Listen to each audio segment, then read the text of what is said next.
السلام عليكم ورحمة الله وبركاته.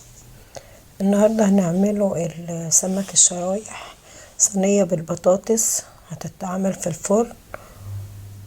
طريقتها سهلة. بنحضر الخلطة اللي هي عبارة عن بطاطس وطماطم وليمون وبصل وفلفل وثوم مبشور، ونقطع السمك شرايح زي ما انتوا شايفين. هي طريقة سهلة جدا ما فيهاش اي مشكلة. تمام. ادي الخلطة هي قدامكم باينة خالص اللي احنا هنعملوها. واساس التوابل كمون وملح وفلفل اسود. ممكن بقى تكملوا اللي عندكم 7 توابل تعملوها. هنجيب الصينية اللي احنا هنحط فيها السمك عشان نعملوه. بنحط شوية زيت. تمام.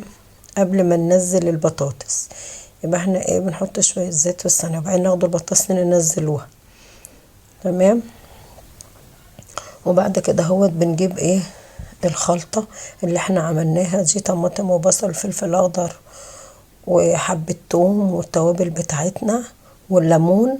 وبعدين ننزل الخلطة بتاعت السمك الشرايح في الصينية ونقلبها كويس جدا كلها مع بعضها. تمام. وبعدين بنعمل كشري اللي هو عبارة عن عدس اصفر ورز. بنصفر البصلة بتبقى لونها اصفر خالص، وبنعاير الرز مع العدس الاصفر والمية قده وحبة مية زيادة شوية.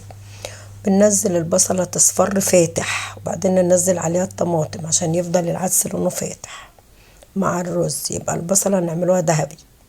تمام. ونحط الحدق بتاعنا معلقة ملح وحبة كمون وحبة فلفل اسود.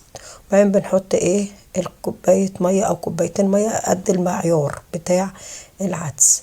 بندي غلوة للصينية فوق على البوتاجاز فوق قبل ما ننزلها في الفرن. وهنا اول ما المية تغلي هسقط الكشري اللي هو عبارة عن رز وعدس اصفر. تمام. اقلبه كويس واسيبها تغلي، وبعد كده تحط الصينية في الفرن وتطلع متحمرة وكده. الكشري استوى وغرفت في اطباق. ادي الوجبة بتاعتي، وان شاء الله تنول اعجابكم. وادي الكشري لما استوى. السلام عليكم.